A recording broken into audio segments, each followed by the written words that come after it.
لبيك اللهم لبيك لبيك لا د خوشبویي هغه اندازه چې د احرام پر جامه یې په استعمال سره دم یا صدقه لازمیږي. 188مه پوښتنه: احرام والا چې څومره خوشبویي د احرام پر جامه استعمال کړي دم یا صدقه پر لازمیږي؟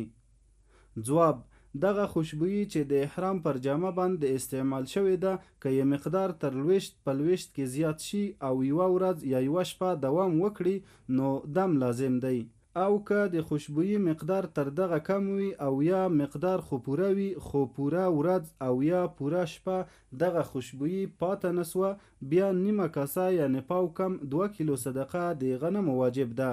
او که د خوشبویي مقدار کم وي او هم یې وخت تر یوه ورځ او یا شپه کم وي نو بیا به 1 موټ غنم صدقه کړي. اللهم لبيك